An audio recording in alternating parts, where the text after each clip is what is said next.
Hoje eu quero te ensinar a como você pode elaborar avaliações e, neste caso específico, provas que realmente te dêem informações para que você melhore o seu processo de ensino.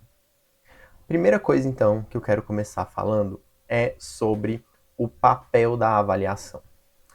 Todo mundo já deve ter ouvido por aí que a avaliação ela é muito mais do que dar uma nota, de que ela também pode ser um instrumento de aprendizagem para o aluno ou algo do tipo. Entretanto, para além de concepções, para além de visões que nós tenhamos da avaliação, nós precisamos fazer com que ela de fato atinja esses objetivos. E para isso, nós precisamos de técnica, nós precisamos de ter modelos que vão realmente nos proporcionar informações suficientes para o nosso processo. E claro, algo que eu não mencionei, não é simplesmente para não dar uma nota, né? Não é se resumir a uma nota, não é. Pode ser um instrumento de aprendizagem para o aluno, porém, mais do que isso, a avaliação ela serve para fornecer dados para o professor, para que o professor consiga melhorar a sua prática de ensino. Então, primeira coisa, a gente vai. Esta minha fala de agora se insere dentro do contexto da educação baseada em evidência. O que é a educação baseada em evidência? E quase ninguém no Brasil sabe o que é isso, e mesmo às vezes quem sabe não sabe como fazer isso na prática. A educação baseada em evidência é simplesmente você atuar na sua prática profissional baseado em, primeiro, aquilo que tem de melhor nas pesquisas científicas, aquilo que já foi testado e comprovado cientificamente. Ou seja, são técnicas validadas, estratégias que de fato funcionam. Isso no Brasil a gente quase não ouve falar sobre isso. E é por isso que muitas das vezes os professores trabalham meio que na tentativa e erro, meio que reproduzindo modelos de outros professores, porque sem uma referência prática ali, a gente de fato vai buscar um modelo de algo que a gente conhece. Mas bem, vamos lá. Eu preciso desses elementos da ciência, né, de apoiar a minha prática na ciência. Então, um pouco de evidência que a gente fala é justamente essa evidência trazida pelos artigos científicos pela academia. Porém, nós também temos as evidências que nós precisamos coletar da nossa realidade. Nós precisamos saber o que está acontecendo na nossa sala de aula. Os alunos estão aprendendo, como eles estão aprendendo, quais são as melhores atividades, o que tem funcionado bem na minha sala de aula, o que tem mais a ver com a minha disciplina. Eu coleto dados, esses dados vão ser evidências sobre a minha atuação, sobre a aprendizagem dos meus alunos. Então, de forma resumida, atuar baseado em evidências, né? Você ter uma educação baseada em evidências é você considerar o que nós temos de melhor na ciência, a ciência da cognição. Eu não estou falando de teóricos que escreveram sobre educação, mas que nunca foram para um laboratório, não necessariamente um laboratório, tá? A sala de aula funciona como laboratório quando a gente está falando de educação, mas que foram testar isso na prática, que coletaram dados isso na prática. Não simplesmente alguém que sentou ali na sua sala, observou algumas coisas e escreveu uma mera opinião, que é o que geralmente a gente aprende na faculdade. Um monte de teóricos, mas não à toa chamados de teóricos, e não alguém que foi fazer a prática experimental dentro da sala de aula. Então, basear em pesquisa científica e basear também nas informações que você tem da sua realidade. Inclusive, eu ensino como fazer isso de forma muito completa dentro da certificação professor classe A. Então, se você tiver interesse em saber o que é educação baseada em evidências, para que seus alunos aprendam mais, tem um link aqui embaixo. Mas vamos lá. Ainda pensando em educação baseada em evidência, nós precisamos saber que, assim como em qualquer outra profissão, a nossa, ela demanda que a gente faça diagnósticos, que a partir desse diagnóstico a gente proponha intervenções, para que, a partir dessas intervenções, nós cheguemos a um resultado. Então, se você olhar para qualquer profissão, esta é a ordem, é isso que você espera de habilidade de um profissional. Obviamente, tem profissionais que vão ser mais especializados em diagnóstico, outros vão ser mais especializados em intervenções. E eu não estou falando aqui só da medicina, só da área da saúde. Tudo que vai ser, em tudo que eu vou mexer, em tudo que eu vou atuar, eu preciso partir de um diagnóstico, de um objetivo para fazer uma intervenção. E com a nossa profissão isso não pode ser diferente, apesar de quase nunca eu ouvir falar, alguém se referir à nossa profissão como uma profissão que é técnica também. Não é uma profissão meramente voltada apenas para a área humana e social. Antes de qualquer coisa, é uma profissão e por isso precisa ser tratada com profissionalismo, com técnica. Então vamos lá. Pensando nisso, eu vou colocar aqui do lado, ó. Eu preciso partir de objetivos, esses objetivos são objetivos de aprendizagem. Eu passo então para uma intervenção. Obviamente, esses meus objetivos, eles já vão vir de um diagnóstico. Vai entrar uma avaliação diagnóstica aqui, eu vou juntar com as minhas intenções e vou colocar objetivos de aprendizagem. A partir deles, eu vou querer intervir, dar uma aula de determinada forma, aplicar determinadas atividades, para então obter um produto ou um resultado que no nosso caso, em geral, e eu acho que na verdade 100% das vezes, nós esperamos que ocorra o aprendizado.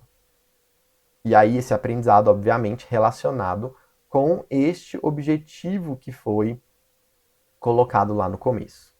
Então, a avaliação, ela deve estar inserida neste processo, em cada uma das etapas dele. Eu preciso saber, eu preciso avaliar se eu elaborei bons objetivos. Eu preciso avaliar se a minha intervenção escolhida, ela foi boa, ela funcionou. E eu preciso ver se o resultado que eu atingi foi o resultado que eu esperava. Ele foi o resultado dessa intervenção que eu fiz? Então, a avaliação, ela percorre todo o processo de ensino e aprendizagem. E aí, para cada uma dessas etapas, nós vamos ter tipos diferentes de avaliação. Então, qual é a avaliação que acontece no começo? Eu acredito que todo mundo já domine um pouco desta nomenclatura. Eu tenho uma avaliação que é diagnóstica. Eu preciso saber como estar, como que aquela turma está, para que eu possa fazer também um prognóstico, saber aonde ela pode chegar. Então, eu tenho uma avaliação diagnóstica, eu tenho uma avaliação processual, que é durante o processo, que a gente chama geralmente de formativa.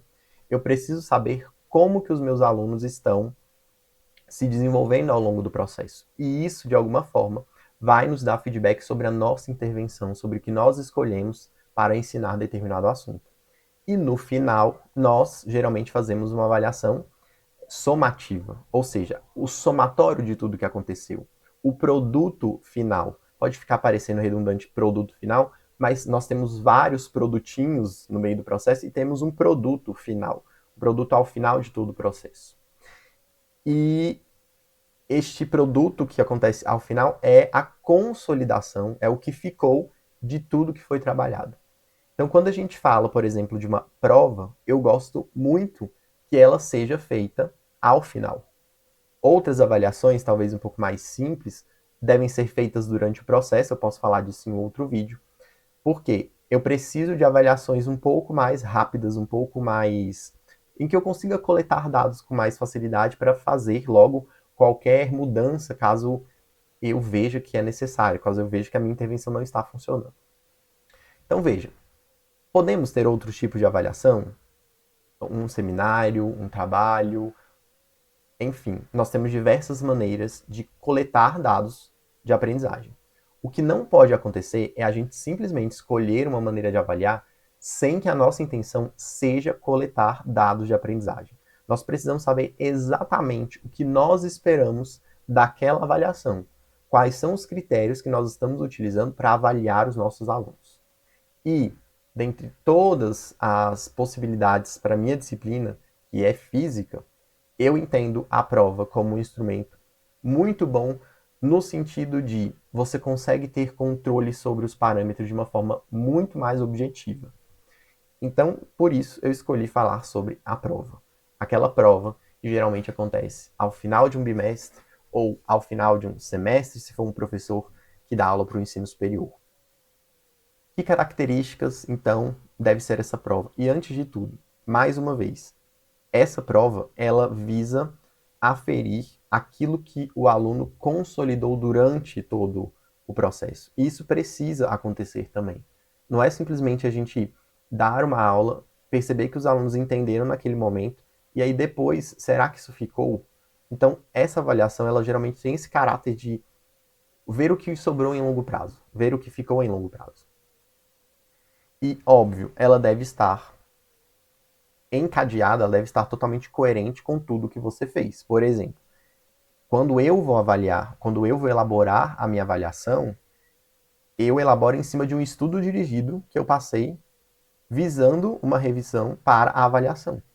Esse estudo dirigido, ele é escrito, ele é formulado com base nos objetivos de aprendizagem que eu trabalhei na sala, que eu efetivamente consegui trabalhar.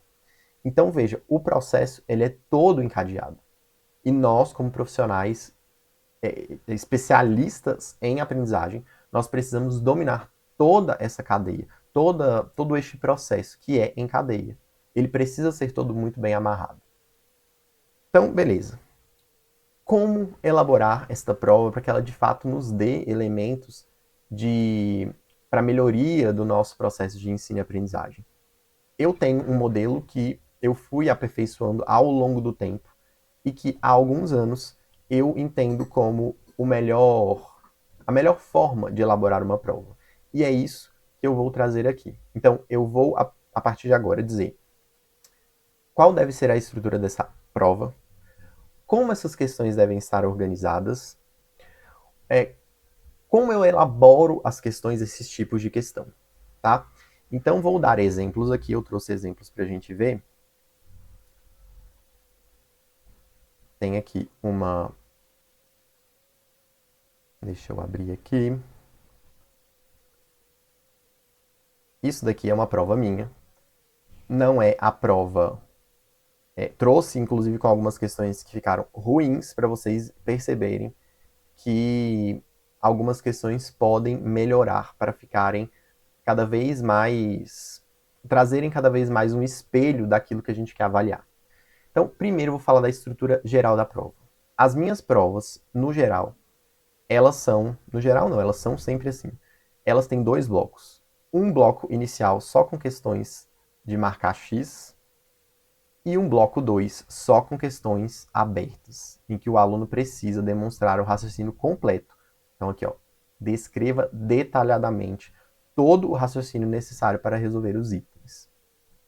Então, não são muitas questões, somente duas, mas já comento sobre isso. Vamos comentar um pouquinho sobre as questões que são objetivas.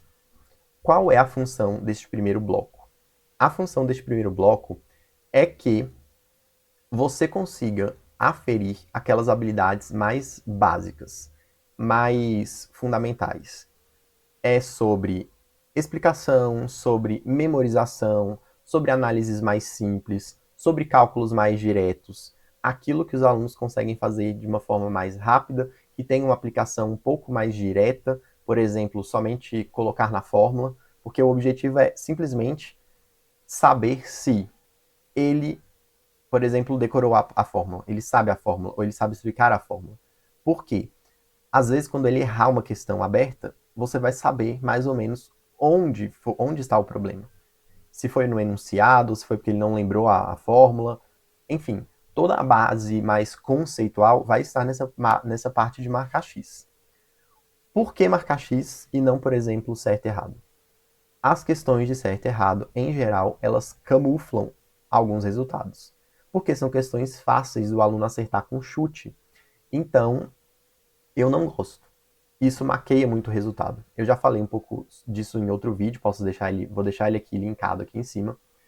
Porém, essas questões, por exemplo, se eu coloco uma prova com todos os itens de certo e errado e o aluno acerta metade, ele vai tirar metade da nota, sem às vezes nem ter estudado, porque ele pode chutar e na sorte ele acaba acertando.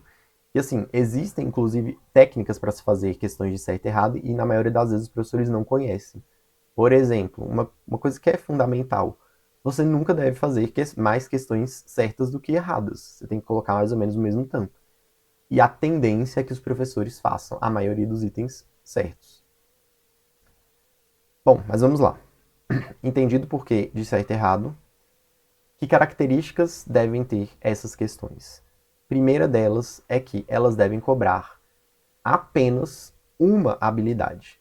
Então vocês vão perceber, por exemplo, que essa questão aqui, qual que é a habilidade por detrás dela? É saber se os alunos sabem identificar resistores em paralelo. É só isso. Porque lá na questão aberta, eu vou ter imagens, eu vou ter situações em que os resistores estão em paralelo e para ele resolver, para ele aplicar qualquer fórmula, ele precisa disso. Ele precisa, primeiramente, entender que, que tipo de associação de resistor eu tenho. Segundo aspecto, então, somente uma habilidade. Então, vocês vão ver que todas as alternativas, elas são apenas variações. Elas não são alternativas diferentes, de modo que o aluno tenha que ler cada uma delas e que, ao ler cada uma delas, ele precise pensar sobre elas. O ideal é que o aluno, ao ler o enunciado, ele já saiba a resposta antes mesmo de ver as alternativas. Segunda característica de uma boa questão de marcar X. Todas as respostas devem ser plausíveis. Plausíveis e não corretas. Então, quem trabalha com o Enem já deve ter uma noção do que eu estou dizendo, que é o seguinte. Os itens, as alternativas que não são as corretas, elas devem fazer algum sentido para os alunos. Obviamente, por meio de um pensamento incorreto. É o aluno que não entendeu totalmente ou que ele ainda permanece com alguma concepção alternativa.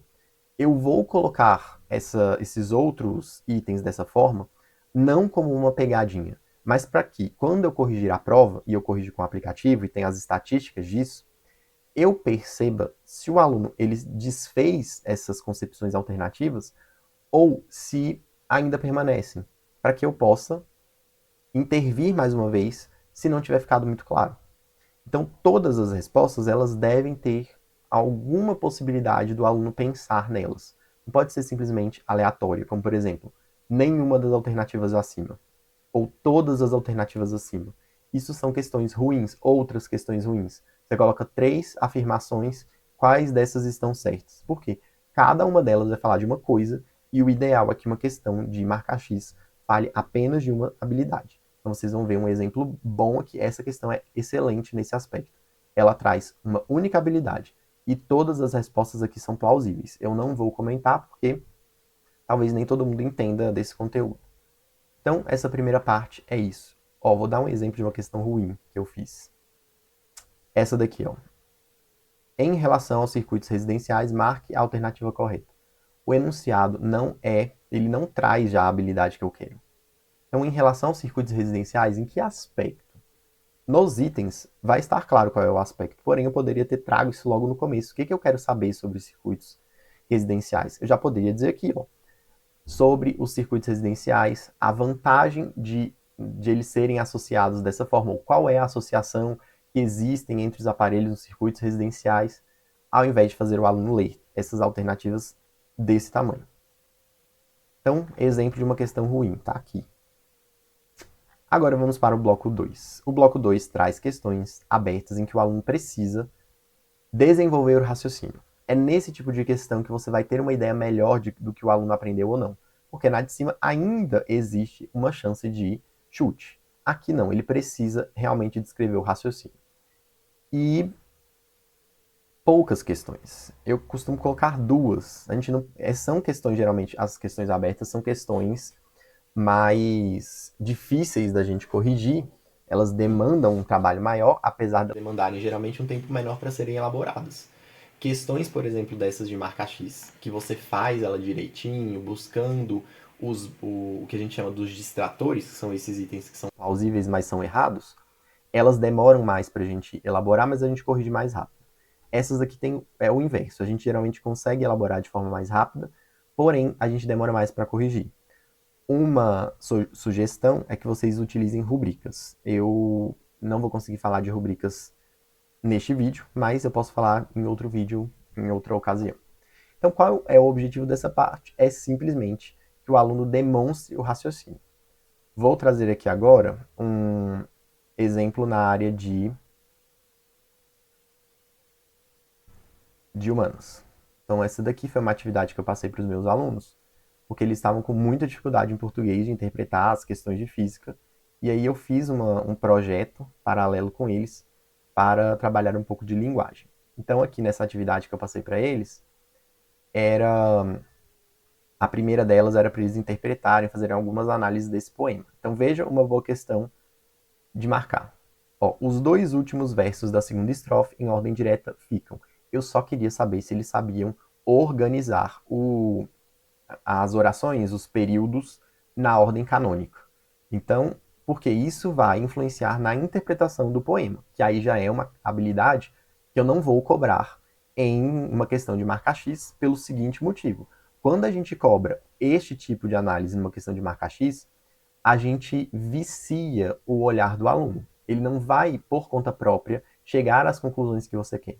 Mas você já vai dar a análise para ele. Então ele só vai ter que julgar se a análise que está lá é correta ou não. Então isso, para mim, não é interessante. Isso é tipo de habilidade que eu cobro em questão aberta. Então veja só, todas as alternativas, elas cobram a mesma coisa. Então só tem uma, ele não precisa necessariamente... Ele pode ler todas, porém ele não precisa parar para pensar em todas. Por exemplo, ele pode ler aqui, ó, os dois últimos versos em ordem direta ficam. Vai lá na segunda estrofe, dois últimos versos estão aqui. E ele aqui do lado faz a ordenação e depois ele só olha qual delas tem está igual à ordenação que ele fez. Ele não precisa olhar todas. Mesma coisa aqui na questão 2, ó, ele quer saber o significado de solta ou solta. 4 possibilidades. E aí, nesse caso aqui, ó, uma questão aberta. Explique o que o autor quis dizer com céu dentro de um peito. Se eu colocasse essa questão de marcar X, eu ia diminuir muito a proporção de pensamento que um aluno teria para responder essa questão. Então ela é uma habilidade mais alta. Então habilidades mais altas a gente cobra em questões abertas. Pois bem, então vamos fazer agora aqui uma revisão rápida daquilo que eu falei nesta questão da prova. Então vamos lá. Características do que eu avalio como uma boa prova. Vamos lá. Primeiro, vou colocar aqui a parte 1, duas partes. Uma objetiva, marcar X, ou múltipla escolha, como você quiser chamar. E uma chamar subjetiva, ou seja, uma questão aberta, uma questão de escrever. Então, eu gosto disso, porque com as objetivas eu cobro conteúdos mais diretos, um raciocínio um pouco menos elaborado. Com a subjetiva eu consigo cobrar um raciocínio um pouco mais elaborado. Segundo, questões...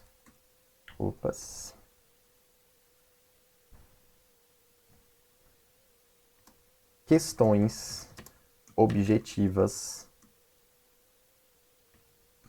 que cobrem apenas uma habilidade. Questões objetivas com alternativas plausíveis. Todas plausíveis. Não significa que sejam corretas. Já expliquei isso para vocês. Então, este tipo de prova vai trazer informações para você sobre o que os alunos aprenderam ou não. E aí, com essas informações, de posse delas, você consegue entender como que você pode mudar alguma coisa, ou você pode validar uma estratégia que você utilizou, ou seja, ela funciona, então você pode continuar utilizando ela depois. Então, isso daqui é uma boa maneira da gente avaliar os alunos numa prova que acontece ao final de um determinado ciclo. A grande mensagem que eu quero deixar para você neste vídeo é: nós precisamos escolher os nossos instrumentos de avaliação com uma intenção muito clara. Da mesma forma como eu expliquei aqui o motivo de se escolher uma prova.